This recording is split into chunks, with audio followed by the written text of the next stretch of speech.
கொண்டு இப்படி நாம சொர்க்கத்துக்கு போகணும். இந்த அருளை நாம அனுபவிக்கணும். நம்ம வீட்டுக்காரி அனுபவிக்க வேண்டாமா? நம்ம பிள்ளைங்க அனுபவிக்க வேண்டாமா? நம்முடைய எதிர்த்த வீட்டுக்கார அனுபவிக்க வேண்டாமா? நம்முடைய சொந்த பந்தங்கள் அனுபவிக்க வேண்டாமா?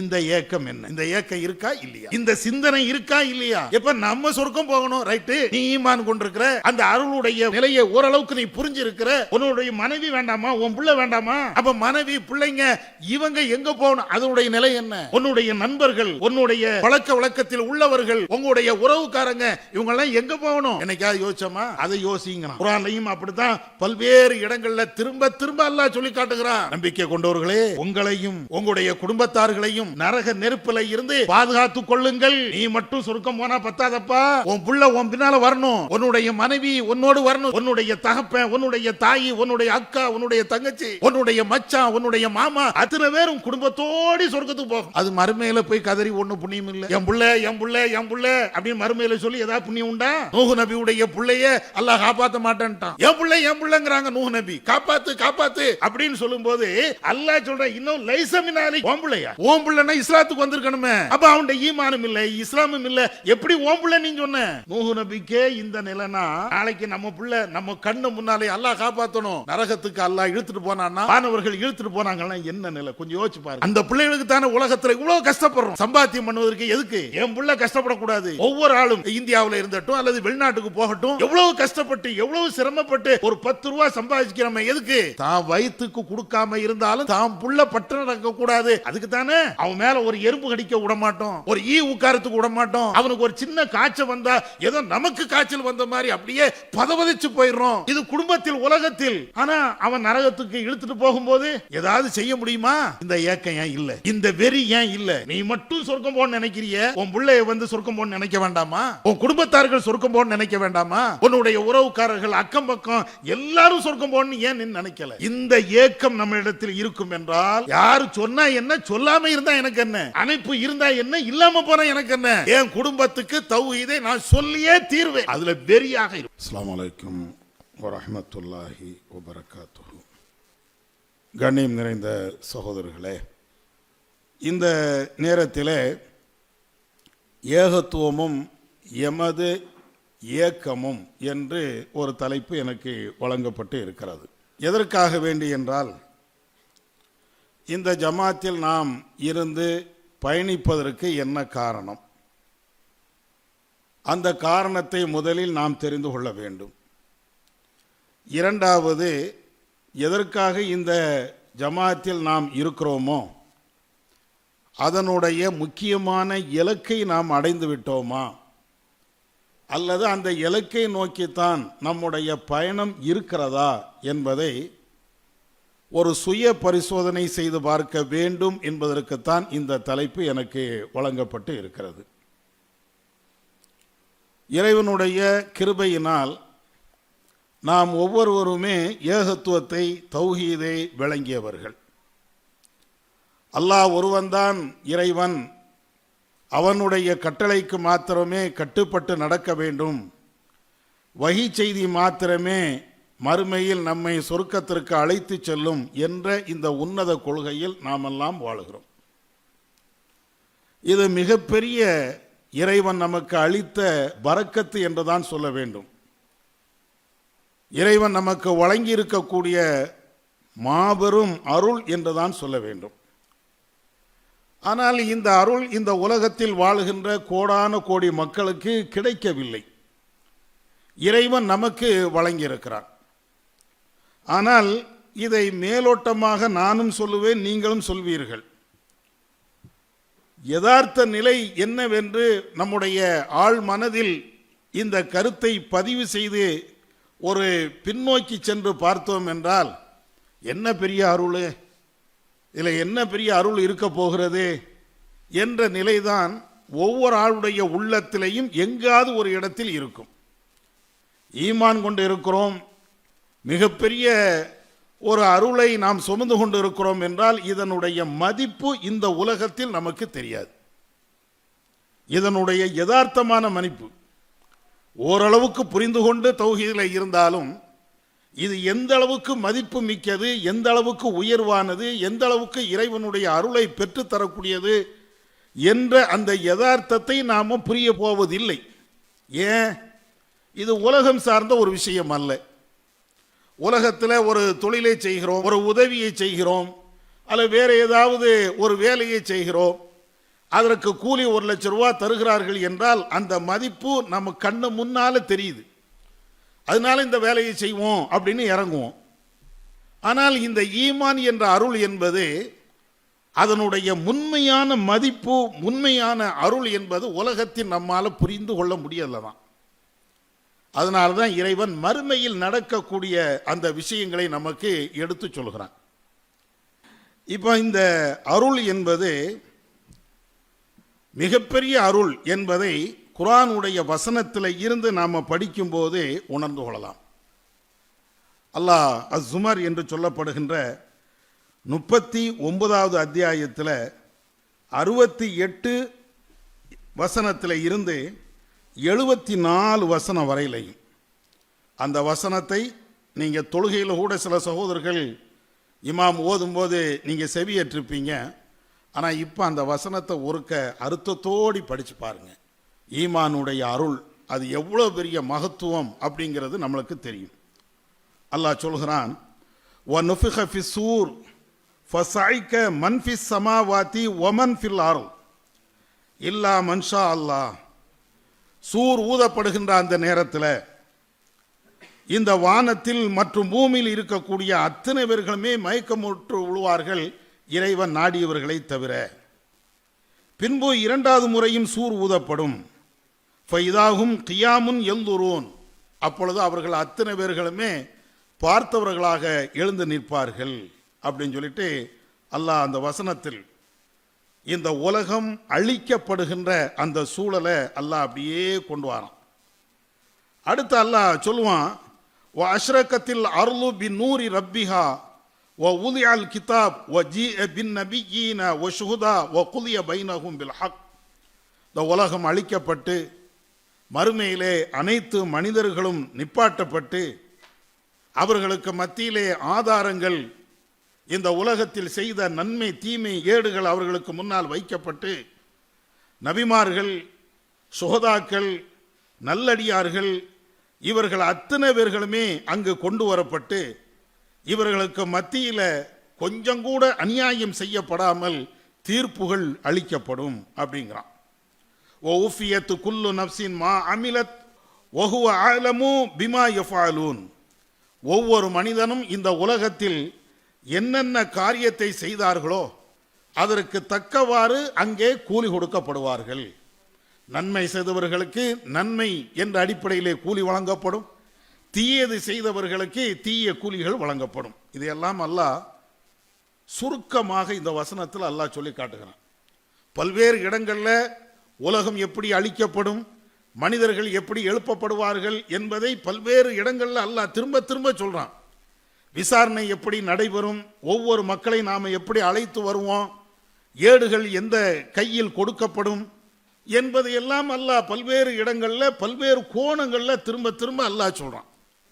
இந்த வசனத்தில் ரத்தின சுருக்கமாக உலகம் அழிக்கப்படுதல், விசாரணை நடத்தப்படுதல், நபிமார்கள் நல்லவர்கள் கெட்டவர்கள் இவர்கள் அனைவர்களுமே ஒரு இடத்தில் ஒன்று திரட்டப்படுதல், அவர்களுக்கு மத்தியில் நீதமான அடிப்படையில் தீர்ப்பு வழங்கப்படுதல் அப்படின்னு அல்லாஹ் சொல்லிட்டு அடுத்து சொல்றான் பாருங்க. வசீகல்லதீன கஃபரு இலா ஜஹன்னம ஸுமரா ஹத்தா இதா ஜாஊஹா வ ஃபுத்திஹத் அப்வாபுஹா. காஃபிர்கள் நரகத்தை நோக்கி கூட்டம் கூட்டமாக ஓட்டி செல்லப்படுவார்கள். எல்லாத்திற்கும் அந்த தீர்ப்புகள் அளிக்கப்பட்டதற்கு பின்னால் நல்லவர்கள் கெட்டவர்கள் என்று பிரிக்கப்பட்டு கெட்டவர்கள் அத்தனை பேர்களுமே நரகத்திற்கு அவர்கள் ஓட்டி செல்லப்படுவார்கள். கடைசியாக நரகத்தை அவர்கள் வந்து அடைகின்ற பொழுது நரகத்தினுடைய வாசல்கள் அனைத்தும் திறக்கப்படும். வகால லஹும் ஹஸனத்துஹா. அப்பொழுது அந்த நரகத்தினுடைய காவலாளிகள் நரகவாசி இடத்தில் கேட்பார்கள், அலம் ஏத்திக்கும் ருசுலும் மின்கும், உங்க இடத்துல தூதர்கள் வரவில்லையா? எத்துரூன அலைக்கும் ஆயாத்தி ஒப்பிக்கும், உங்களுடைய இறைவனுடைய வேத வரிகளை அவர்கள் உங்க இடத்துல படித்து காட்டவில்லையா? வ யுந்திரூனக்கும் லிகா யோமிக்கும் ஹாதா, இப்படிப்பட்ட ஒரு நாள் இப்படியெல்லாம் நடக்கும் இதையெல்லாம் நீங்கள் சந்திக்க நேரிடும் என்றெல்லாம் அந்த இறை தூதர் உங்களுக்கு எச்சரிக்கை செய்யவில்லையா என்றெல்லாம் அந்த நரக காவலாளிகள், அந்த வானவர்கள் இந்த மக்களிடத்திலே கேட்பார்கள். அதற்கு அவங்க சொல்லுவாங்க, காலு பலா ஒலாக்கின் ஹக்கத்து கலிமத்துல் அதாப் அலல் காஃபிரீன். ஆமா, எல்லாமே சொன்னாங்க, வேத வரிகள் எங்களுக்கு அனைத்தையும் சொல்லத்தான் செய்தது, ஆனாலும் இறைவனுடைய வார்த்தைகள் முந்திவிட்டது, காஃபிர்களுக்கு தீயவர்களுக்கு இந்த கேடுதான் என்று இறைவன் சொல்லி காட்டுகிறான். கீழ அதற்கு பின்னால் அந்த காஃபிர்களுக்கு சொல்லப்படும், உதுஹுலு அபுவாப ஜஹன்னம் ஹாலிதீன ஃபீஹா ஃபபிஸ மஸ்வல் முத்தகப்பிரீன். நீங்கள் அத்தனை பேர்களுமே நிரந்தரமாக இந்த நரகத்திலே நுழைந்து விடுங்கள் என்று அவர்களுக்கு சொல்லப்படும். கொஞ்சம் யோசிச்சு பாருங்க, மர்மையினுடைய நிலை என்பது எப்படிப்பட்ட நிலை. அங்கே இப்படிப்பட்ட மிக மோசமான ஒரு நிலையில் தான் அத்தனை மக்களும் அங்கே கொண்டு வரப்படுகிறார்கள். இது கெட்டவர்களுக்கு உள்ள நிலை. அதை தொடர்ந்து அல்லாஹ் வசீகல்லதி நத்தகவ் ரப்பஹும் இலல் ஜன்னா சுமரா, தங்களுடைய இறைவனை அஞ்சி பயந்து இந்த உலகத்தில் வாழ்ந்தார்களே, இவர்கள் நல்லடியார்கள் சொர்க்கத்தின்பால் கூட்டம் கூட்டமாக அழைத்து செல்லப்படுவார்கள். ஹத்தா இதா ஜாவூஹா ஓ ஃபுத்திஹத் அபுவாபுஹா, அந்த நேரத்தில் சொர்க்கத்தினுடைய வாசல்கள் அவர்களுக்காக திறக்கப்படும். வகால லஹும் ஹஸனத்துஹா சலாமுன் அலைக்கும், அப்பொழுது அந்த சொர்க்கத்தினுடைய காவலாளிகள் இந்த மக்களிடத்தில், நன்மக்களிடத்தில் சொல்வார்கள், சலாமுன் அலைக்கும், உங்களுக்கு சாந்தி உண்டாகட்டும். அவர்கள் கெட்டவர்கள் வருகின்ற பொழுது நரகத்திற்கு காவலாளிகள் சலாமுன் அலைக்குன்னா சொல்ல மாட்டாங்க. ஏன்டாங்க வந்து தொலைஞ்ச, எதுக்கு நீ இங்க வார, ஏன் உனக்கெல்லாம் புத்தி இல்லையா, நம்ம கேட்பமா இல்லையா, ஏன்டா அங்க வந்த, உனக்கு அறிவு இல்லையா, புத்தி இல்லையா, யாரும் உனக்கு நல்ல செய்திகள்னா சொல்றதுக்கு ஆளே வரலையா என்ற ரீதியில் அந்த வானவர்கள் கேட்பாங்க. இங்க நல்லடியார்கள் அங்கே வருகின்ற பொழுது, அந்த சொர்க்கத்துக்கு வருகின்ற பொழுது வரவேற்பே ஒரு அற்புதமாக இருக்கும். வரவேற்பே எப்படி இருக்கும்னா, வாங்க அஸ்ஸலாமு அலைக்கும், நல்லா இருக்கீங்களா, எப்படி வந்தீங்க என்ற அடிப்படையில் அவங்க கேட்பாங்க. அஸ்ஸலாமு அலைக்கும் திபுத்தும், உங்களுக்கு வாழ்த்து செய்தி உண்டாகட்டும், ஃபதுஹுலுஹா ஹாலிதீன், இந்த சொர்க்கத்தில் நீங்கள் நிரந்தரமாகவே தங்குங்க என்று அந்த வானவர்கள் வாழ்த்து செய்திகளை சொல்லி இந்த நல்லடியார்களை அப்படியே சொர்க்கத்துக்கு கூட்டு வருவாங்க. அந்த காட்சியை அப்படியே கொஞ்சம் கற்பனை பண்ணி பாருங்களேன். நம்ம இங்க இருந்து வெளியில இருந்து வாரோம், வீட்டுக்கு வருகின்ற பொழுது நம்முடைய வரவேற்பை பார்த்து அகம் மகிழ்வோம், நம்முடைய உள்ளம் அப்படியே பூரிப்பு அடையும். ஒரு ஆள் ஒரு வீட்டுக்கு போகிறோம், எந்த ஊருங்க, சரி சரி சரி அடுத்தாக போங்க இப்படின்னுங்கிறதுக்கும், ஒரு வீட்டுக்கு நாம் போகின்ற பொழுது, வாங்க ஜி நல்லா இருக்கீங்களா, வீட்டில் எல்லாம் நல்லா இருக்காங்களா, வாங்க வீட்டுக்குள்ளே வாங்க, இங்கே வந்து தங்குங்க, இங்கே வந்து இருங்க, சாப்பிடுங்க, சாப்பிடாம போயிடக்கூடாது இப்படின்னு நம்மளை நல்ல விதத்தில் வாழ்த்தி வரவேற்கிறார்கள் என்றால் அதனுடைய நிலை எப்படி இருக்கும்? இது அல்லாமல் வேறு வேறு வரவேற்புகள்னா இருந்தால் எப்படி இருக்கும்? கெட்டவர்களுடைய வரவேற்பு, நல்லவர்களுடைய வரவேற்பு. கெட்டவர்கள் அந்த நரகத்திற்கு செல்கின்ற பொழுது அவர்களுக்கு ஏற்படுத்தப்படுகின்ற அந்த வரவேற்பு, இந்த வரவேற்பு நல்லவர்கள் எல்லாம் பெற்றுட்டு சொர்க்கத்துக்கு போவாங்க. போன உடனே அவங்க சொல்லுவாங்களாம், காலுல் ஹம்துலில்லாஹி அல்லதி சதக்கனா வாழ்தா வ அவுரஸ்னல் அர்ல நத்தபவ மினல் ஜன்னா ஹைசு நஷா. அந்த நல் மக்கள், சொர்க்கத்துக்கு நுழைந்த அந்த நன்மக்கள் சொல்வார்கள், அல்ஹம்துலில்லாஹ், எல்லா புகழும் ஏக இறைவனாகிய அல்லாஹ்வுக்கே, அவன் தன்னுடைய வாக்கை நிறைவு செய்து விட்டான். ஏன்னா அல்லாஹ் தானே சொர்க்கம் இருக்குதுன்னா, அல்லாஹ் தானே நரகம் இருக்குதுன்னா, அப்ப நல்லடியார்களுக்கு சொர்க்கம் இருக்குது என்று இறைவன் சொன்ன அந்த சொர்க்கத்தில் உங்களை நுழைக்க செய்வோம் என்று சொன்ன அந்த இறைவன் தன்னுடைய வாக்கை அவன் நிறைவேற்றி விட்டான். இந்த பூமியை நல்ல பூமியாக, சொர்க்க பூமியாக எங்களுக்கு அவன் தந்து இந்த சொர்க்கத்தில் நாங்கள் விரும்பியவாறு நடப்பதற்குண்டான ஒரு வாய்ப்பையும் தந்தான்.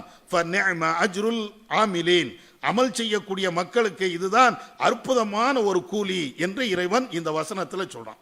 இந்த வசனத்தில் மீண்டும் ஒரு முறை படிச்சு பாருங்க. நல்லவர்களுடைய நிலை, கெட்டவர்களுடைய நிலை ரெண்டையும் அல்லாஹ் தொடராக அப்படியே சொல்றான். நல்லவர்களுடைய நிலை என்ன? நல்லவர்கள் அவங்க சொர்க்கத்தில் இன்பமாக நல்ல அற்புதமாக அழைக்கப்பட்டு அந்த சொர்க்கத்துக்குள்ள போவாங்க. கெட்டவர்கள் அவங்களுக்கு கடுமையான சொற்கள் பேசப்பட்டு நீ நரகத்துக்கு போ என்று அந்த நரகத்தை நோக்கி இழுத்து செல்லப்பட்டு அதில் கிடப்பாங்க. இப்ப நீங்க யோசிச்சு பாருங்க, நரகவாதிகள் அல்லாஹ் காப்பாற்றணும், அந்த நரகவாதிகளில் ஒருவராக நாம் இருந்தோம் என்றார், சொர்க்கவாதிகளில் ஒருவராக நாம் இல்லாமல் நரகவாதிகளில் ஒருவராக நாம் இருந்து விட்டோம் என்றால் இப்ப தெரியுதா இறைவனுடைய அருள், ஈமானுடைய அருள், ஈமானுடைய அந்த பவர். அவ்வளவு பெரிய கொடுமையில இருந்து நம்மை காப்பாற்றுவது இந்த ஈமான் தானே, இந்த ஈமான் என்ற அந்த அற்புதமான அல்லாஹ்வுடைய அருள் தானே. அதே மாதிரி நம்ம சொர்க்கத்துக்கு போறோம், நல்ல அமல்கள் இங்க செஞ்சிருப்போம், ஈமானோடு வாழ்ந்திருப்போம், தௌஹீதோடு வாழ்ந்திருப்போம், வகை செய்தியை மாத்திரம் தான் பின்பற்றி அந்த அடிப்படையில் வாழ்ந்திருப்போம். அப்போ சொர்க்கத்திற்கு அழைத்து செல்லப்படுகின்ற அந்த நேரத்தில் நம்முடைய நிலை எப்படி இருக்கும் கற்பனை பண்ணி பாருங்க. நம்முடைய சிந்தனை எப்படி இருக்கும்? ஆஹா, உலகத்தில் இந்த தர்கா கோஷ்டியோடு போய் சேர்ந்திருந்தா, இந்த பாவிகளோடு நாங்கள் போய் சேர்ந்து வாழ்ந்திருந்தா இந்த நன்மை கிடைச்சிருக்காத. இப்ப தெரியுதா இறைவனுடைய அருள் என்ன, ஈமானுடைய அருள், அதனுடைய மகிமை, அது எவ்வளவு பெரிய ஆற்றல் உள்ளது, எவ்வளவு பரக்கத்து நிறைந்த ஒன்று அப்படிங்கிறது இப்ப புரியுதா? இந்த வசனத்தை நீங்கள் படிக்கும் போதுதான் அந்த சொர்க்கத்தினுடைய நிலை, நரகத்தினுடைய நிலை, நரகத்தில் இருந்து நாம காப்பாற்றப்பட்டு சொர்க்கத்துக்கு அழைத்து செல்லப்படுகின்ற அந்த நிலையை நீங்க பார்க்கும்போது தான் அவ்வளவு அற்புதமான ஒரு வாழ்வு, அவ்வளவு அழகான ஈமானுடைய பவர் அங்கதான் தெரியும். உலகத்துல அம்மா அவரும் ஈமான் கொண்டாரு, இவரும் ஈமான் கொண்டாரு, இவரும் அப்படி போனாரு, அவரும் அப்படி போனாரு, பேசிக்கலாம். உலகத்துல தான் எதுவும் பேசலாமே, இம்மா ஷாக்கிரம் இம்மா கஃபூரா. அல்லாஹ் அந்த அதிகாரத்தை நம்ம கையில தந்துட்டான். நீ விரும்பினால் நீ நன்றி உடையவனாக இரு, விரும்பினால் நன்றி கெட்டவனாக நீ வாழு. எப்படினாலும் உலகத்தில் வாழ்ந்துட்டு போயிடலாம். ஃபமன் ஷா ஃபல் யூமின் ஒமன் ஷா ஃபல் யக்புர். நீ உலகத்தில் வாழக்கூடிய யாரா இருந்தாலும் சரி, விரும்பினால் அல்லாஹ்வை நீ ஏற்று நடந்துக்க, உனக்கு விருப்பம் இல்லையா அல்லாஹ்வை நிராகரித்து கடவுளை இல்லை என்று கூட சொல்லிட்டு நட, எனக்கு அதெல்லாம் பிரச்சனை இல்லைங்கிறாப்போ. அப்ப இந்த உலகத்துல ஈமானோடு வாழுகின்ற பொழுது மறுமையில அதனுடைய லாபத்தை, அதனுடைய அற்புதமான ஒரு நிலையை நம்ம காண முடியும். இதோடு நம்ம நிற்க முடியாது. சொர்க்கத்தில் போனாச்சுன்னா அல்லாஹ் அப்படியே குர்ஆன்ல பல்வேறு இடங்கள்ல சொல்லி காட்டுவான் அந்த சொர்க்கத்தினுடைய இன்பங்கள். எதுக்காண்டி சொல்லி காட்டுதான்? நீ ஈமான் இருந்தால் இவ்வளவு பெரிய நன்மைகளை ஒன்னால பெற முடியும். அதுக்காக வேண்டித்தான் இந்த விஷயத்தை எல்லாம் அல்லாஹ் திருமறை குர்ஆன்ல சொல்லி காட்டுகிறான். சூரத்துல் முத்தஸ்ஸிர் எடுத்து படிச்சு பாருங்க. அந்த சொர்க்கத்தினுடைய இன்பங்களை பற்றி அல்லாஹ் சொல்லும்போது, பிள்ளைங்க இருக்கிறாங்கல்ல, சிறு பிள்ளைங்க, அவங்கெல்லாம் அப்படியே சுத்திக்கிட்டே வருவாங்க. நம்ம ஊர்ல குழந்தைகளை பார்த்தாலேயே ஒரு மகிழ்ச்சி வரும். சின்ன குழந்தைகள் விளையாடும் போது, அது ஓடி ஆடி திரிகின்ற பொழுது, அது மழலை பேச்சுக்களை பேசுகின்ற பொழுது நம்முடைய உள்ளத்தில் அவ்வளவு ஒரு இன்பம் வரும் பிள்ளைகளை பார்த்தா. மறுமையில சிறார்களை அல்லாஹ் பணிவிடை செய்வதற்காக வேண்டியே ஏற்படுத்தி இருப்பானா. அதை அல்லாஹ் குர்ஆன்ல சொல்றான், வஜஸாஹும் பிமா ஸபரு ஜன்னத்தம் வ ஹரீரா. அவர்கள் இந்த உலகத்தில் பொறுமையாக இருந்ததின் காரணத்தினால அவர்களுக்கு கூலி வழங்கப்படும் அப்படின்னு சொல்லிட்டு அடுத்த வசனத்தில் அல்லாஹ் சொல்றான், முத்தகியீன ஃபீஹா அலல் அராயிக். சாய்மானங்கள் மீது அந்த நல்லடியார்கள் அப்படியே சாய்ந்து கொண்டே இருப்பார்கள். ரிசார்ட்லாம் நீங்க பார்த்தீங்கன்னா நல்லா விளையாடுவதற்கு, குளிப்பதற்கு, ஓடி ஆடி என்ஜாய் பண்ணுவதற்கு, ஒரு இடத்துல உட்கார்ந்து அமைதியாக ஓய்வு எடுப்பதற்கு, இப்படின்னு பல்வேறு வசதிகள் அதனுடைய வாடகையை பொறுத்து கூடிக்கிட்டே இருக்கும். அப்ப அங்க போனாச்சுன்னா நம்மளுக்கே மனசுல ஒரு ராகத்தை ஏற்படும். அது உலகத்துல சாதாரணமா இந்த அழுக்கு தண்ணி, இந்த சாக்கடை தண்ணி, 4 இடத்துல கொசு, கொஞ்ச நேரம் கழிச்சாச்சுன்னா கொசு தாங்க முடியாது. அந்த இடத்தை பார்க்கறதுக்கே நம்மளுக்கு இவ்வளவு மயங்குகிறது என்றால் சொர்க்கம் எப்படி இருக்கும்? அல்லாஹ் குர்ஆன்ல சொல்லி காட்டுகிறான், முத்தகிஈன ஃபீஹா அலல் அராயிக். சாய்மானத்தின் மீது அவர்கள் சாய்ந்து கொண்டே இருப்பார்கள். லா யரௌன ஃபீஹா ஷம்ஸம் வலா ஜம்ஹரீரா. அங்க சூரியனை எல்லாம் அவங்க பார்க்க மாட்டாங்க. அப்படின்னா என்ன அர்த்தம்? கடும் வெப்பங்கள் இருக்காது. இப்ப நமக்கு என்ன, எவ்வளவு பெரிய ரிசார்ட்டா இருக்கட்டும், எவ்வளவு பெரிய அழகான இடமா இருக்கட்டும், ஏசி வேணும், இல்லைன்னா வெக்க கடுமையா இருக்குது, புழுங்குதப்பா, அந்த ஃபேனை 7ல் வை, இந்த ஃபேனை 12ல் வை, இப்படிதான் சொல்லிக்கிட்டே இருப்போம். அதுக்கு தான் இந்த ஏசி எல்லாம் போட்டாச்சுன்னா சரி கொஞ்சம் ராகத்தா இருக்குது. ஆனா அங்க மறுமையில அப்படியே சாய்மானத்துல மேல சாஞ்சு உட்கார்ந்துன்னு வைங்களேன், ஜில்லு ஜில்லு ஜில்லு ஜில்லு ஜில்லுன்னு ஏசியை விட பயங்கரமான அந்த காற்று, அப்படியே நிம்மதியா, அப்படி சொர்க்கம்னா அப்படித்தானே அந்த மாதிரி இருக்கும். இது அல்லாஹ் சொல்லி காட்டுகிறான். இப்படியே இருப்பாங்க. வயுதாஃபு அலைஹிம் வில்தானும் முஹல்லதூன். இதோடி நில்ல, இந்த மாதிரி நம்ம சாய்மானத்தில் சாஞ்சிட்டு இருக்கும்போது தான் சிறார்கள் அப்படியே வருவாங்க. அவங்க அப்படியே வருவாங்க. அவங்களை பற்றி அல்லாஹ் எப்படி சொல்லுவான் தெரியுமா? சிறார்கள் என்றால் நம்ம ஊரில் உள்ள பிள்ளைகள் மாதிரி இருக்க மாட்டாங்க. சில பிள்ளைங்க டவுசர் போட்டிருப்பான், போடாத மாதிரியே இருக்கும். சில பேர் இடத்துல பார்த்தீங்கன்னா அவன் டவுசர் கலராதா தோல் கலராதா கண்டுபிடிக்கவே முடியாது, அவ்வளோ அழுக்காக இருக்கும். தலையை பார்த்தீங்கன்னா பரட்டையாக இருக்கும். முகத்தை பார்த்தாச்சுன்னா அவ்வளோ புழுதி அடைந்து இருக்கும். ஆனால் அல்லாஹ் சொல்கிறான், சொர்க்கத்தில் அந்த சிறார்கள் அப்படியே வருவாங்களாம், நம்மளை சுற்றி சுற்றி சுற்றி வருவாங்களாம். அவங்க எப்படி இருப்பாங்கன்னா முத்துக்கள் மாதிரி இருப்பாங்களாம். பார்க்கறதுக்கு அப்படியே பளிங்கு கற்கள் மாதிரி முத்துக்கள் மாதிரி அவங்க அப்படியே சுற்றிக்கிட்டே வருவார்கள் என்று அல்லாஹ் குர்ஆன்ல சொல்லி காட்டுகிறான். அவங்களுக்கு தேவையான உணவுகள், அவங்களுக்கு தேவையான பணிவிடைகள் செய்வதற்கு எல்லாம் அப்படியே வந்துக்கிட்டே இருப்பாங்க. எப்படி இருக்கும்? இதுதான் ஈமானுடைய அருள். ஈமானுடைய அருள் அப்படின்னா, ஈமான் மிகப்பெரிய அருள் என்றால் இந்த சொர்க்கம் நமக்கு கிடைக்குது. இந்த சொர்க்கம் கிடைப்பது என்பது இதுதானே ஈமானுடைய மிகப்பெரிய அருள். இது மாத்திரம் இல்லை, அல்லாஹ் வேறு சில இடங்கள்ல சொல்லி காட்டுகிறான். நபிகள் நாயகம் ஸல்லல்லாஹு அலைஹி வஸல்லம் சொல்றாங்க, சொர்க்கத்தில் எவ்வளவோ அருள் இருக்குங்க. ஆனா அல்லாஹ்வை பார்க்கிறது சாதாரண ஒரு விஷயமா? ரஹ்மானை போய் பார்க்கணும்ல, ரப்பை போய் பார்க்கணும்ல. இது ஹதீஸ்ல இடம்பெறுகிறது. முஸ்லீம்ல சுஹைப் எங்கக்கூடிய நபித்தோழர் அவங்க அறிவிக்கிறாங்க, நபிகள் நாயகம் ஸல்லல்லாஹு அலைஹி வஸல்லம் அவங்க சொல்லி காட்டுதாங்க, இதா தஹல அஹ்லுல் ஜன்னதி அல் ஜன்னா, சொர்க்கவாசிகள் எல்லாம் சொர்க்கத்துக்கு வந்துருவாங்க. எல்லாமே சொர்க்கவாசிகள் சொர்க்கத்துக்கு வந்ததுக்கு பின்னாடி அல்லாஹ் வருவானா. அல்லாஹ் வருவான் என்றால் அவனுடைய அந்த சப்தங்கள் வரும். அல்லாஹ் கேட்பானா, எப்பா என்ன வேணும் உங்களுக்கு? அப்போ உடனே நம்ம எல்லாருமே சொர்க்கவாசிகள் அத்தனை பேருமே சொல்லுவோமா, யா அல்லாஹ், கருத்து போய் இருந்த என்னுடைய முகம் உன்னுடைய அருளால் இன்னைக்கு அவ்வளவு சிகப்பாக அவ்வளவு வெண்மையாக மின்னக்கூடிய அளவிற்கு என் முகம் ஆயிடுச்சு, இதை விட வேற என்ன வேணும்? அல்லாஹ் கேட்பானா, எப்ப வேற ஏதாவது வேணுமா கேளு. உடனே இன்னொரு ஆளு, யாரெல்லாம் நாங்கள் நரகத்தில் கிடந்தோம், எங்களை சொர்க்கத்துக்கு கொண்டுட்ட, அப்ப இதை விட வேற என்ன பாக்கியம் வேணும்? அல்லாஹ் திரும்பவும் கேட்பான், எப்ப வேற உனக்கு என்ன வேணும் கேளு. கடைசி, இல்லையா அல்லாஹ், எங்களுக்கு எல்லாம் இருக்குது, எல்லாம் இருக்குது, நாங்க விரும்பியது அனைத்தும் இங்க கிடைக்கிறது அப்படின்னு சொன்னா இதை தாண்டி வேற என்ன? எல்லாம் கிடைக்கும், எல்லாம் கிடைக்கும் இருக்குது, எதுவுமே வேண்டாம். அல்லாஹ் விட மாட்டானா, அல்லாஹ் விடவும் மாட்டானா. அந்த நேரத்திலையும் கேளப்பா, கேட்டுக்கிட்டே இரு. என்னத்தை கேட்க? எல்லாமே இருக்குதுன்னா சாப்பிட்டுட்டே இருக்கிறோம், கறியே உலான்னு கொண்டு வச்சுட்டாங்க, கறி வேணுமான்னு கேட்டா என்ன சொல்லுவியா? அதுதான் உலான்னு இருக்க, இதே திங்க முடியலையா, வேற என்னத்தை திங்க? சோறு வைக்கவா? அதான் நிறைய வச்சுட்டீங்கள, எங்க திங்க? பதில் இப்படி தானே வரும். ஒரு அளவுக்கு தானே சாப்பிட முடியும். எவ்வளோ டேஸ்ட் இருந்தாலும் எவ்வளவு அழகாக இருந்தாலும் முடிஞ்ச அளவுக்கு தானே சாப்பிடுவோம். திரும்ப திரும்ப கொண்டு வந்தாச்சா நம்ம வேணா நக்கலுக்கு என்ன செய்வோம், எப்பா என்னால் முடியலை, வேணா கட்டித்தா, நாளைக்கு வேணா வீட்டில் போய் சாப்பிட்டுக்கிறேன், இப்படித்தான் சொல்லுவோம். முடியாது. இதே மாதிரி சொர்க்கவாசிகள் அங்க அல்லாஹ் கேட்டுக்கிட்டே இருப்பான், என்ன வேணும் என்ன வேணும்? பதில் சொல்ல முடியாது. என்ன என்ன குறை இருந்தாலும் அல்லாட்ட போய் கேட்கா, யாரெல்லாம் சாக்கடை அடைச்சிருக்குது, ஏதாவது கிளீன் பண்ணுன்னு அல்லாட்ட, அது அடைச்சா தானே, கொசுக்கடியா இருக்குது, ஏதாவது மருந்து அடி அப்படின்னு அது மாதிரி இருந்தா தானே. அங்கதான் அந்த மாதிரி ஒரு நிலையே கிடையாது சொர்க்கம்ல. அப்போ என்ன செய்யறது? அல்லாஹ்வா அடுத்த முடிவு எடுப்பானா, என்ன? சரிப்பா, உங்களுக்கு ஒன்றும் தேவையில்லை, நீங்கள் எதிர்பார்க்காத உங்களுக்கு தேவையான இன்னொன்னை நான் தருகிறேன் அப்படின்னு சொல்லி இறைவன் தன்னுடைய உருவத்தை அங்கே காட்டுவான். ரஹ்மானை பார்க்கக்கூடிய அந்த பாக்கியம் உலகத்தில் பார்க்க முடியாது. மூசா நபினா கேட்டாங்களே, யா அல்லாஹ் உடனே எனக்கு காட்டு அப்படின்னாங்க மூசா நபி. அல்லாஹ் சொன்ன, இல்லை முடியாதுப்பா, உலகத்தில் என்ன நீ பார்க்க முடியாது. இல்லை இல்லை, எப்படியாவது நீ காட்டு.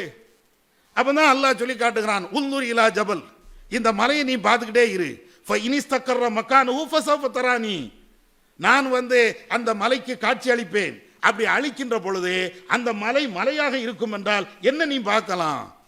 அப்ப அல்லாஹ் அந்த மலைக்கு தன்னுடைய ஒளியை காட்டும் போதே அந்த மலை சுக்கு நூறாக செதறி போய்விட்டது. குர்ஆன்ல அல்லாஹ் சொல்றான், பார்க்க முடியாது. ஆனா மறுமையில ரஹ்மான் ரப்புல் ஆலமீன, நம்மளை படைச்ச ரஹ்மானை சொர்க்கவாசிகள் அத்தனை பேருமே பார்க்க முடியும் அப்படிங்கிறான். இதை விட வேற என்ன பாக்கியம் வேணும்? ஈமான் இருந்தா தானே. இந்த தௌஹீத் இருந்தா தானே, இந்த ஏகத்துவம் இருந்தா தானே இவ்வளவு பெரிய பாக்கியத்தை நாம் அடைய முடியும்.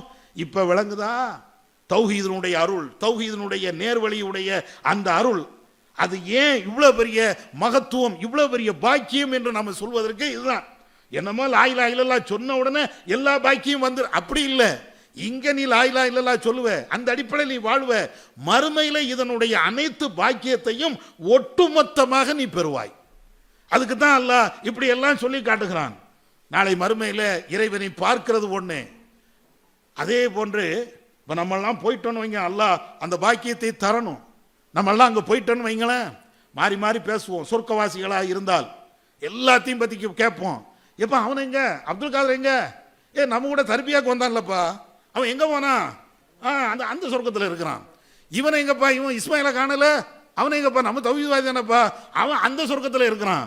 வா எல்லாரும் பார்ப்போம், கூடி உட்கார்ந்து அந்த சொர்க்கத்தில் ஒவ்வொரு ஆளாக பேசுவோம். ஆமாம், அன்னைக்கு அவ்வளோ அடி வாங்கி தௌஹீதை சொன்னமே, அதனுடைய பாக்கியம் தாப்பா இது. எல்லாரும் திட்டான், உலகமே திட்டுச்சு, அத்தனை பேரும் அடிச்சான், உதைச்சான், தனி மர்க்கஸை உருவாக்கி 4 பேருக்கு ஏகத்துவத்தை சொன்னமே, அதனுடைய வெளிப்பாடு இது. சொர்க்கத்தில் இந்த உலகத்தில் நடந்தது எல்லாத்தையும் அப்படியே பேசும். சொந்த பந்தங்கள் இருந்தால், அவங்க சொர்க்கவாதியாக இருந்தால் அவங்க கூட உட்கார்ந்துருப்போம். அல்லாஹ் இன்னொரு இடத்துல அப்படித்தானே சொல்லி காட்டுகிறான், மனைவி மக்களோடு சொர்க்கத்துக்கு போங்கிறான். எப்போ நம்ம மனைவி ஈமான்ல இருந்தால், தௌஹீதுல இருந்தால், நம்ம பிள்ளைகளும் தௌஹீதுல இருந்தால், இல்லைன்னா அவங்களுக்கு அந்த பாக்கியம் கிடையாது. அப்ப இந்த மாதிரி மறுமையில இறைவனை பார்ப்பது, நமக்கு நாமே பேசிக்கொள்வது, அதே மாதிரி நமக்கு தெரிஞ்ச ஆட்கள் சில பேர் நரகத்திலையும் கிடப்பாங்க, அவங்களையும் விசாரிப்போம். அனில் முஜ்ரிமீன், பாவிகளை பற்றி அவர்கள் பேசிக்கொள்வார்கள். அந்த நரகவாசிகளை பற்றி சொர்க்கவாசிகள் பேசிக்கொள்வார்கள். என்னப்பா அவனை எங்கப்பா காணல, அந்த நரகத்தில் கிடக்கிறானே, அந்த அப்துல் காதர் எங்க போனா, நரகம். இவன் எங்க போனா, இவன் நரகம். அப்ப நம்ம அந்த நரக வெளியில இருந்து நரகவாசிகள்கிட்ட கேட்போம், மா சலக்கக்கும் ஃபீ சக்கர், ஏண்டா நீ நரகத்துக்கு போன, சக்கரை என்ற நரகத்துக்கு நீ ஏண்டா போன, அடே நீ உலகத்துல ஒழுங்காத்தானே இருந்த, அவன் செஞ்ச தப்பெல்லாம் நம்மளுக்கு தெரியாது, ஆனாலும் இறைவன் அதை கணக்கு வச்சிருப்பான், அவன் செய்த மோசமான காரியத்தினால் நரகத்தில் போட்டிருப்பான். அப்ப நம்ம போய் கேட்பாங்க, என்னப்பா ஏண்டா சக்கரை என்ற நரகத்துக்கு வந்த, அப்பதான் அவன் சொல்லுவான், என்ன சொல்லுவான், நாங்க ஏழைகளுக்கு உணவு கொடுக்கல, நாங்க தொழாம இருந்தோம், ஒக்குன்னா நகூலு மால் ஹாயிலீன், இந்த உலகம் உலகம் உலகம் அப்படின்ட்டு எவன் தான் இருந்தானோ, இந்த உலகத்தினுடைய இன்பத்தில் எவையெல்லாம் சுத்தினானோ அவனோடு சேர்ந்து நாங்களும் மோசமா போயிட்டோம். உலகம் தானே எங்களுக்கு பிரதானமா இருந்துச்சு, தொழில் செய்யணும், நல்ல சம்பாதிக்கணும், கோடி கோடியாக வீடுகளை கட்டணும், இப்படிங்கிற நிலையிலே போனோம். இறைவனை நாங்க தொழல, நாங்க அல்லாஹ்வை வணங்கல, ஏழைகளுக்கு உணவு கொடுக்கல, நன்மையான காரியத்தை செய்யல, அதனாலதாப்பா இந்த நரகத்துக்கு வந்தோம். இதெல்லாம் மறுமையில நடக்கக்கூடிய அந்த நிகழ்வுகள். நரகவாதிகளை பற்றி பேசுவோம், சொர்க்கவாசிகளை பற்றி பேசுவோம், நல்லடியார்களை பற்றி பேசுவோம். இன்னும் சொல்ல போனால் இன்னும் சிறப்பான நல்லடியார்களாக இருந்தால் சுஹதாக்களோடு நபிமார்களோடு இருக்கக்கூடிய பாக்கியம். நல்லடியார்களுக்கு இந்த பாக்கியத்தையும் அல்லாஹ் வழங்குறான், நபிமார்களோடு இருக்கக்கூடிய அந்த பாக்கியத்தையும் அல்லாஹ் வழங்குவான். இப்படி ஏராளமான செய்திகள். இதெல்லாம் எதுக்கு? ஈமான் என்ற அந்த ஒண்ணுக்குத்தான். தௌஹீத் என்ற இந்த நிலையில இருக்கும்போதுதான் இறைவன் இவ்வளவு அற்புதமான வளங்களை, இவ்வளவு அற்புதமான செழிப்பான ஒரு நிலையை மறுமையில நம்மளுக்கு தருவான். இதையெல்லாம் கேட்கறதுக்கு நல்லா இருக்கும், கண்ணாலேயே பார்த்தோம், நமக்கு அல்லாஹ் கண்ணால காட்டவே இல்லையே. இன்னும் சொல்ல போனா சொர்க்கத்தை பற்றி அல்லாஹ் சில விஷயங்களை தான் சொல்றான், அதுவும் நம்மளால கற்பனை கூட பண்ண முடியல. அதனாலதான் ரசூலுல்லாஹ் தெளிவாக சொல்லி தந்துட்டாங்க, மாலா ஐனுன் ராத் ஒலா உதுனுன் சமியாத், எந்த காதும் கேட்டுராத, எந்த கண்ணும் பார்த்திராத அவ்வளவு பிரம்மாண்டமான ஒரு சொர்க்கம். ஏன் பிரம்மாண்டம்னு அல்லாஹ் சொல்றான்? குர்ஆன்ல நீங்க பாருங்களேன், அருளுஹா காரலி சமாவாத்தி வல்லர், சொர்க்கத்தினுடைய குறுக்களவு இருக்கா இல்லையா, அதுவே வானத்துக்கும் பூமிக்கும் மத்தியில் இருக்குமா? கற்பனை பண்ண முடியுமா? வானத்துக்கும் பூமிக்கும். வானம் எவ்வளவு தூரம் இருக்கு யாருக்கு தெரியும்? அது போய்கிட்டே இருக்கிறது. கண்ணுக்கு தெரிகிறது எல்லாம் அண்ட வெளிதான், வெட்ட வெளிதான். அதுதான் ப்ளூ கலர்ல நம்மளுக்கு தெரியுது. போனா போய்கிட்டே தான் இருக்கும். இன்னைக்கும் சூரியனும் சந்திரனும் ஓடுகிறதுங்கிறாங்க. தன்னைத்தானே சுற்றி கொண்டு ஒரு இடத்துல இருந்து இன்னொரு இடத்துக்கு அது ஓடிக்கிட்டே இருக்குங்கிறாங்க. எங்கப்பா போகுது தெரியல. சூரியன் எங்கே போகிறது, சந்திரன் எங்க போகிறது, ஒரு வட்ட வடிவில் சுத்துது, ஒரு வட்டத்துக்குள்ள சுத்துது. சுத்துறது மட்டும் இல்லை, இப்படியே சுத்திக்கிட்டு அது போய்கிட்டே இருக்குதான். எங்க போகுது தெரியல. ஆனா ஒரு நேரத்தில் வெடிச்சு சதறும். இன்னைக்கும் விஞ்ஞானிகள் எல்லாத்தையும் சொல்லத்தான் செய்யறான். இன்னைக்கு கரெக்டா பூமி சுத்துது, சந்திரன் சுத்துகிறது, ஒவ்வொரு கோளும் சுத்திக்கிட்டே தான் இருக்கிறது. ஆனால் ஒரு நேரத்தில் அது வெடிச்சு சிதறும். அதற்கும் ஒரு எண்டு இருக்கிறது, முடிவு இருக்கிறது. அது குர்ஆன் சொல்லித்தான் இருக்கிறது. குர்ஆன் அப்படியே சொல்லத்தானே செய்கிறது. அல்லாஹ் குர்ஆன்ல வஷம்சு தஜ்ரி லி முஸ்தகர்ரின் லஹா ذلك தக்தீருல் அஸீஸுல் அலீம் வல் கமர கத்தர்னாஹு மனாஸில ஹத்தா ஆதக்கல் உர்ஜுனுல் கதீம். இறந்தவங்களுக்கு ஆண்டி யாசின் ஓதுவாங்கல்ல, அதில் தான் அல்லாஹ் இதை சொல்றான். சூரியன் அதற்கென்று நிர்ணயிக்கப்பட்ட அந்த ஓடு பாதையில் ஓடிக்கிட்டே இருக்கிறது. சந்திரன் அதுக்கென்று நிர்ணயிக்கப்பட்ட அந்த ஓடு பாதையில் ஓடிக்கிட்டே இருக்கிறது. ஒக்குல்லும் ஃபீ ஃபலக்கின் யஸ்பஹூன், ஒவ்வொரு கோள்களும் விண்வெளியில் அது நீந்தி கொண்டே இருக்கிறது. குர்ஆன்ல அல்லாஹ் சொல்றான். ஆனால் ஒரு நேரத்தில் இவைகள் அனைத்தும் அழிக்கப்படும். குல்லு மன் அலைஹா ஃபான் வ யப்கா வஜ்ஹு ரப்பிக ذுல் ஜலாலி வல் இக்ராம். குர்ஆன்ல அல்லாஹ் சொல்றானா இல்லையா? இந்த உலகத்தில் இருக்கக்கூடிய அனைத்தும் அழிக்கப்படும். ஏக இறைவனாகிய அல்லாஹ் ஒருவனை தவிர அவன் மாத்திரம் தான் இருப்பான். பாக்கி எல்லாமே அழிந்து போகும். அந்த வானம் பூமி எல்லாமே சுக்கு நூறாக வெடிக்கும். அப்ப இதெல்லாம் குர்ஆன்ல அல்லாஹ் சொல்லித்தாரா. எதுக்கு சொல்லித்தாரா? இந்த உலகம் அழியும்பா, இன்னொரு உலகத்தை நான் உருவாக்குவேன், அதுல தான் சொர்க்கம் நரகம் எல்லாமே வரும் என்று ஏக இறைவன் சொல்லுகிறான். அந்த நேரத்தில் தான் இந்த ஈமானுடைய உண்மையான நிலை நம்மளுக்கு தெரிய வரும். அல்லாஹ் சொல்லிட்டான் நம்புகிறோம், மறுமை இருக்கிறது என்று நம்புகிறோம். ஆனால் இதனுடைய யதார்த்தமான அருளை அனுபவிக்க வேண்டும் என்றால், உண்மையிலேயே 100% புரிய வேண்டும் என்றால் அது மறுமையில தான். இப்ப இந்த சொர்க்கத்தை நாம அடையணும். அதுதானே தர்பியாவுக்கு வந்திருக்கிறோம். வேற நோக்கம் இருக்காத. எல்லாரும் வேற வேற நோக்கத்துக்கு போகும்போது, வேற வேற செயல்பாடுகளுக்கு போகும்போது, நமக்கு வேலை இல்லையா, நமக்கு கடை இல்லையா, நமக்கு கல்லூரி இல்லையா, நமக்கு வேற வேற தொழில்கள் இல்லையா, எல்லாம் இருக்குது. எல்லாம் இருந்தும் இன்னைக்கு வருவதற்கு காரணம் என்ன? எப்படியாவது சொர்க்கத்துக்கு போயிடக்கூடாதா, அந்த இறைவன் வாக்களித்த அந்த சொர்க்கம் நமக்கு கிடைச்சிராதா, இந்த எண்ணம் தானே. சரி, இப்படி நாம சொர்க்கத்துக்கு போகணும், இந்த அருளை நாம அனுபவிக்கணும். நம்ம வீட்டுக்காரி அனுபவிக்க வேண்டாமா? நம்ம பிள்ளைங்க அனுபவிக்க வேண்டாமா? நம்முடைய எதிர்த்த வீட்டுக்காரன் அனுபவிக்க வேண்டாமா? நம்முடைய சொந்த பந்தங்கள் அனுபவிக்க வேண்டாமா? இந்த ஏக்கம் என்ன? இந்த ஏக்கம் இருக்கா இல்லையா? இந்த சிந்தனை இருக்கா இல்லையா? எப்ப நம்ம சொர்க்கம் போகணும், ரைட்டு, நீ ஈமான் கொண்டிருக்கிற, நீ அருளை நீ சுமந்து இருக்கிற, அந்த அருளுடைய நிலையை ஓரளவுக்கு நீ புரிஞ்சிருக்கிற, உன்னுடைய மனைவி வேண்டாமா, உன் பிள்ளை வேண்டாமா? அப்ப மனைவி பிள்ளைங்க இவங்க எங்க போகணும்? அதனுடைய நிலை என்ன? உன்னுடைய நண்பர்கள், உன்னுடைய பழக்க வழக்கத்தில் உள்ளவர்கள், உங்களுடைய உறவுக்காரங்க, இவங்கெல்லாம் எங்க போகணும்? என்னைக்காவது யோசிச்சோமா? அதை யோசிங்கிறான். குர்ஆன்லையும் அப்படித்தான் பல்வேறு இடங்கள்ல திரும்ப திரும்ப அல்லாஹ் சொல்லி காட்டுகிறான். கூ அன்ஃபுஸக்கும் வ அஹ்லீக்கும் நாரா. எத்தனை தடவை கேட்டிருக்கிறோம். நம்பிக்கை கொண்டவர்களே, உங்களையும் உங்களுடைய குடும்பத்தார்களையும் நரக நெருப்பில் இருந்து பாதுகாத்து கொள்ளுங்கள். நீ மட்டும் சொர்க்கம் போனா பத்தாதப்பா, உன் புள்ள உன் பின்னால வரணும் சொர்க்கத்துக்கு, உன்னுடைய மனைவி உன்னோடு வரணும் சொர்க்கத்திற்கு, உன்னுடைய தகப்பன், உன்னுடைய தாய், உன்னுடைய அக்கா, உன்னுடைய தங்கச்சி, உன்னுடைய மச்சான், உன்னுடைய மாமா, அத்தனை பேரும் குடும்பத்தோடு சொர்க்கத்துக்கு போகணும். அது மறுமையில போய் கதறி ஒன்றும் புண்ணியம் இல்லை. என் புள்ள என் புள்ள என் புள்ள அப்படின்னு மறுமையில சொல்லி ஏதாவது புண்ணியம் உண்டா?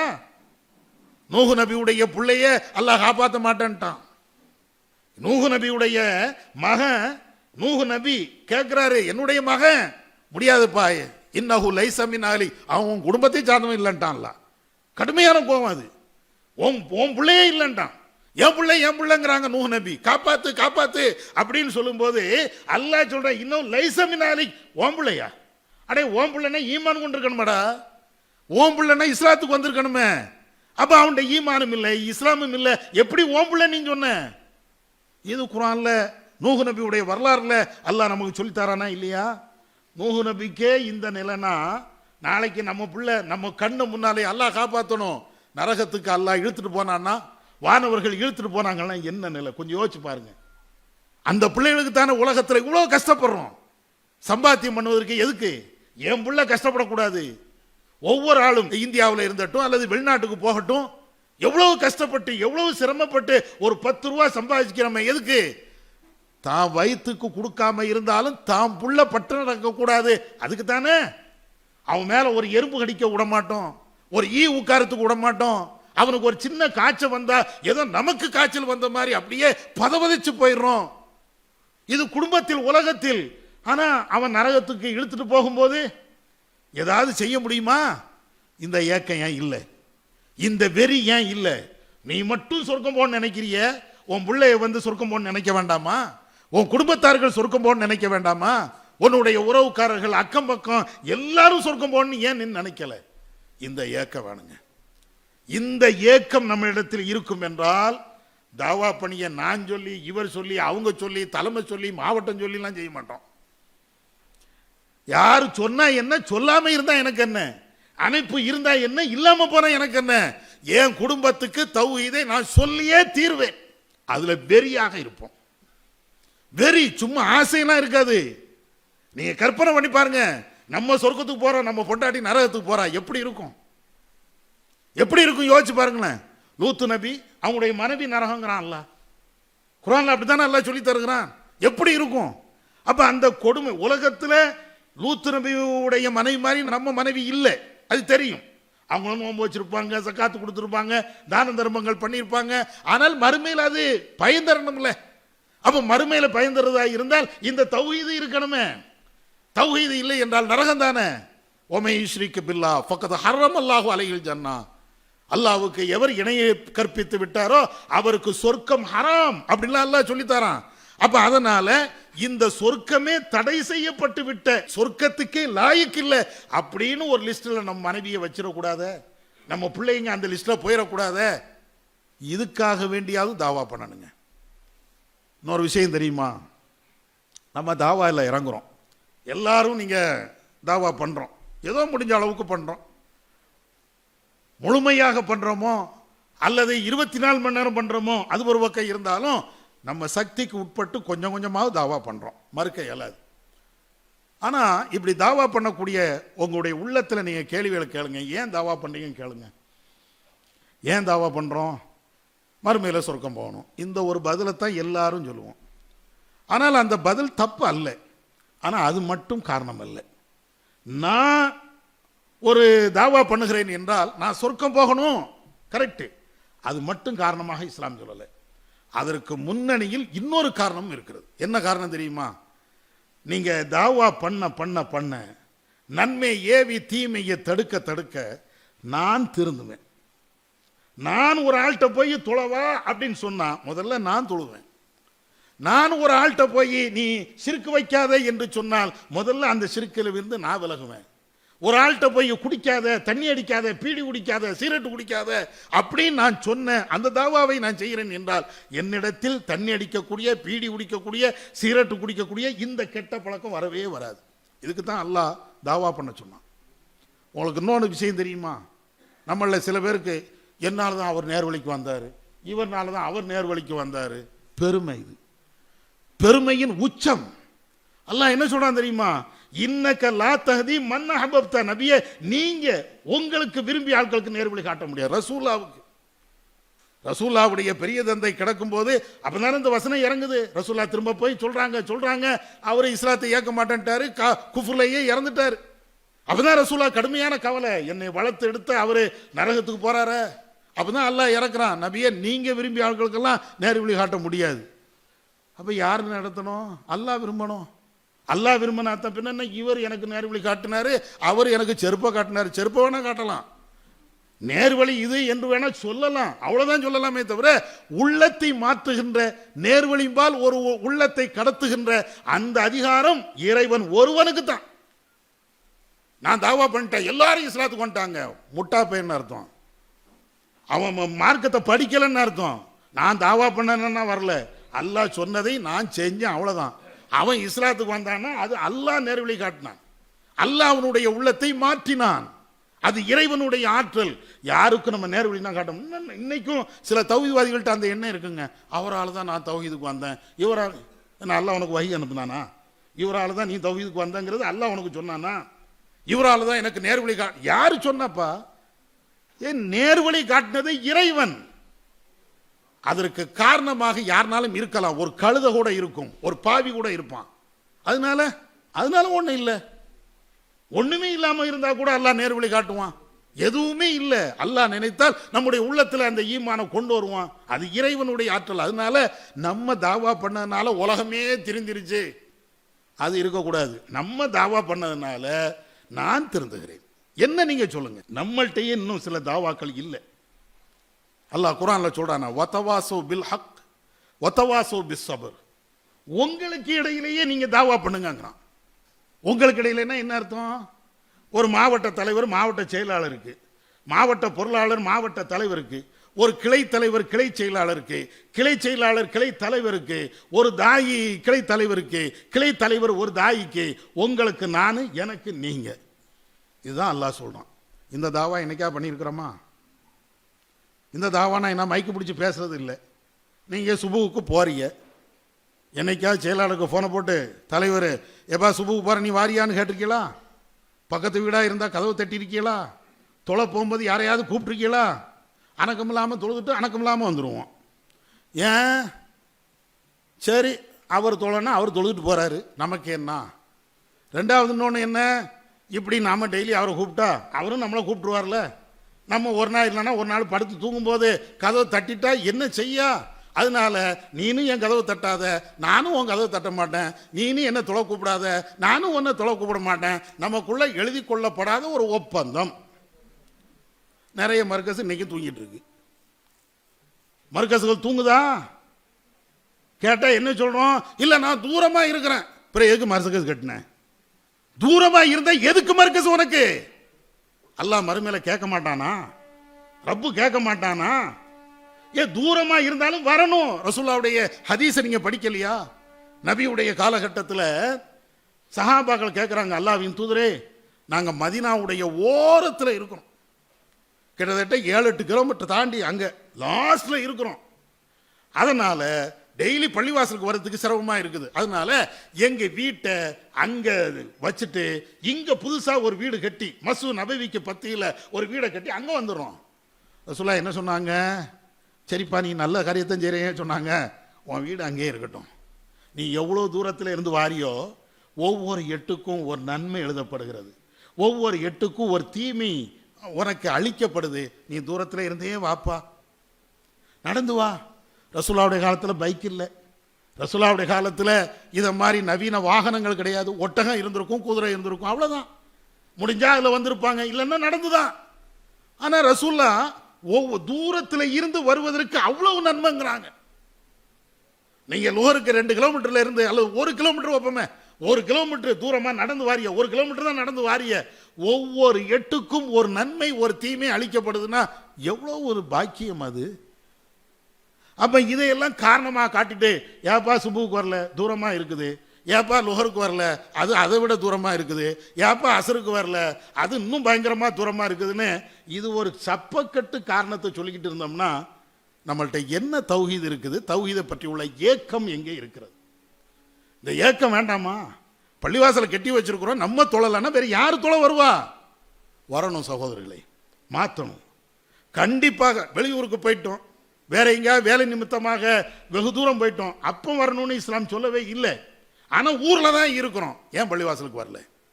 ஏன் பள்ளிவாசலுக்கு வரல கேளுங்க. அல்லாஹ் அப்படித்தான் சொல்றான், வத்தவாசோ பில் ஹக். உனக்கு மத்தியிலே நீ தாவா பண்ணு, உனக்கு மத்தியிலே இதை நீ எடுத்து சொல்லிக்கிட்டே இரு.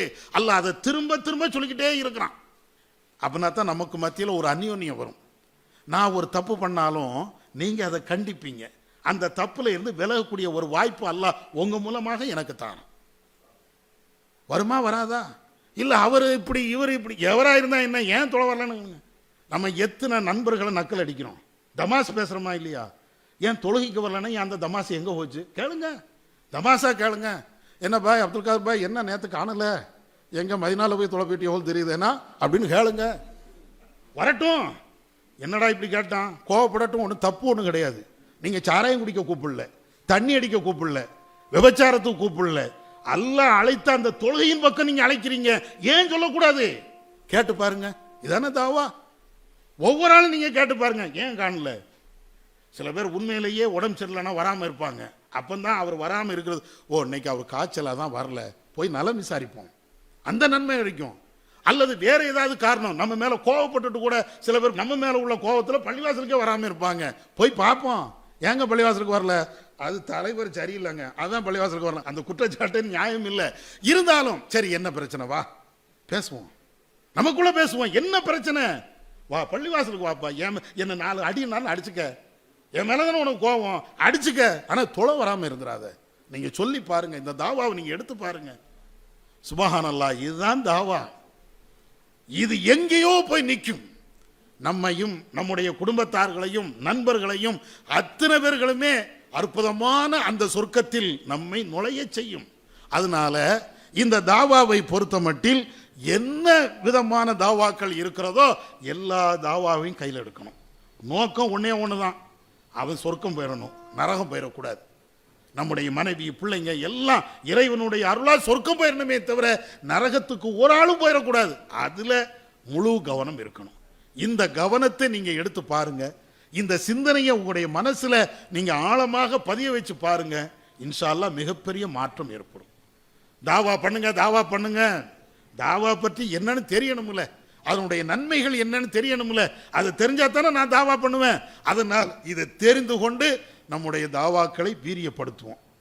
தாவா என்பது நான் திரும்ப திரும்ப சொல்றேன், நம்மை நாமே செம்மைப்படுத்துவதுதான். நீங்க என்னைக்கெல்லாம் தாவா பண்றீங்களோ அன்னைக்கு இந்த கொள்கையில கரெக்டா போய்கிட்டே இருப்பீங்க. தாவா விட்டு நீங்க விலகி பாருங்க, எல்லா பண்புகளும் தீமையான பண்புகளும் நம்மள்ட்ட ஒன்னொன்னா வந்துகிட்டே இருக்கும். நீங்க தாவாவை கரெக்டா பண்ணிக்கிட்டே இருந்தீங்கன்னா தீமைகள் நம்மள்ட்ட வர்றதுக்கு யோசிக்கும். நீங்க தாவாவை விட்டு விட்டீர்கள் என்றால் என்ன காரணமா இருக்கட்டும், நீங்க விட்டுட்டீங்கன்னா அந்த தீமைகள் ஒன்றன் பின் ஒன்றாக நம்மள்ட்ட வந்துகிட்டே இருக்கும். எடுத்த எடுப்புல சிறுக்கெல்லாம் பண்ணிட மாட்டோம். எடுத்த எடுப்புல ஒரு வரதட்சணை கல்யாணத்துல தான் போய் கலவுக்குவோம், பெரிய தப்பா அப்படின்ட்டு போயிடுவோம். அதுக்கு அடுத்து பாத்தியா அவன் ஓதுறாப்பா எனக்கு என்ன அப்படின்னு அங்கே பாத்தியா ஓதுவோம், இங்கே உட்காந்துருப்போம். அதுக்கு அடுத்து அவன் அங்கே மொழுது போயிட்டு இருப்பான், என்ன செய்ய, சரி சரி அப்படின்ட்டு மொழுது ஆதரிக்கும். இப்படி தான் போவோம். கடைசி தர்காவுக்கும் நம்ம வீட்டுக்காரியே போவா, பின்னால நம்ம தான் காரில் கூட்டு போவோம். எங்க போய் நிற்கிது தெரியுதா? இது தாவாவை விட்டால் இந்த நிலை தான். அல்லாஹ் காப்பாற்றணும். அதனால எல்லா விதத்திலையும் இந்த தாவாவை மேற்கொள்வோம். அதே மாதிரி முக்கியமான ஒரு விஷயத்தை புரிஞ்சுக்கிடுங்க. நிர்வாகம் செய்யக்கூடிய எல்லாருமே மனுஷன். நானா இருந்தாலும் சரி, நீங்களா இருந்தாலும் சரி. மனுஷன்னா என்ன இருக்கும்? ஒரு கூடுதல் குறைவு இருக்கும். இவர் மாவட்ட தலைவர், அவற்ற ஒரு கூடுதல் குறைவு இருக்கும். இவர் மாவட்ட செயலாளர், அவற்ற ஒரு கூடுதல் குறைவு இருக்கும். எல்லாத்தையும் கிளை தலைவர், கிளை செயலாளர், உறுப்பினர்கள் எல்லாத்தையும் மனுஷங்கிற அடிப்படையில் ஏதாவது தவறுகள், சின்ன தவறு ஏதாவது ஒன்று இருக்கும். ஏதாவது பேசிடுவாங்க, ஏதாவது ஒன்று இருக்கும். மனுஷன் தானே, எல்லாம் இருக்கும். இதை வைத்து கொண்டு தாவாவை விடக்கூடாது. தலைவர் அப்படி பேசிட்டார, பேசினா உனக்கு என்ன, தாவா பண்ணு. தலைவருக்கு பண்றியா அல்லாஹ்வுக்காண்டி பண்றியா? கேள்வி அப்படி வைக்கணும். தாவா என்பது அல்லாஹ்வுக்காக வேண்டியா மனுஷனுக்காக வேண்டியா? மனுஷனுக்காக வேண்டி இல்ல. அல்லாஹ் வா போய்கிட்டே இருப்போம். அவர் பேசுனது அல்லாஹ்ட்ட போய் சொல்லிட்டு போறாரு. அல்லது நிர்வாகம் சார்ந்த விஷயமா இருந்ததுன்னா நிர்வாகத்தில் சொல்லி அதை என்ன ஏதுன்னு கேட்போம். ஆனா தாவாவே விட்டுறக்கூடாது. எந்த காலத்திலையும் தாவா விட்டுறக்கூடாது. 5 நேரம் பள்ளிவாசலுக்கு வருவது, 5 நேரம் தொழுகையை கடைபிடிப்பது, இதுல இருந்து நன்மையான காரியங்களை செய்வது, எதிலையும் நம்ம சோட பெறக்கூடாது. எந்த அளவிற்கு தாவாவை வீரியமாக, அது நமக்கு மத்தியில தாவாவை வீரியமாக கொண்டு போறோமோ அந்த அளவுக்கு வெற்றி இருக்கிறது. அதனால தாவாவில் நாம வெறி கொள்வோம், அதை உண்மையாக பின்பற்றுவோம்.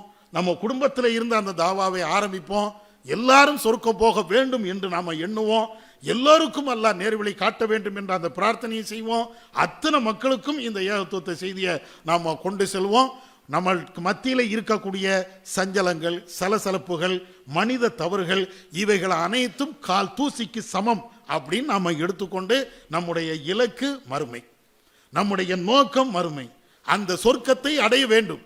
அதற்காக வேண்டி உலகத்தில் எவ்வளவு பெரிய சிரமங்கள் இருந்தாலும் அதை சகித்துக் கொள்வோம். எவ்வளவு பெரிய பிரச்சனைகள் இருந்தாலும் அதையும் சகித்துக் கொள்வோம். தாவா தாவா என்பதே நம்முடைய லட்சியமாக இருந்து பாடுபடுவோம். வல்ல அல்லாஹ் நம்ம கேட்டதின் அடிப்படையில் செயல்பட அவன் அருள் செய்வானாக. வாஹிர் தவானா அல்ஹம்துலில்லாஹி ரப்பில் ஆலமீன்.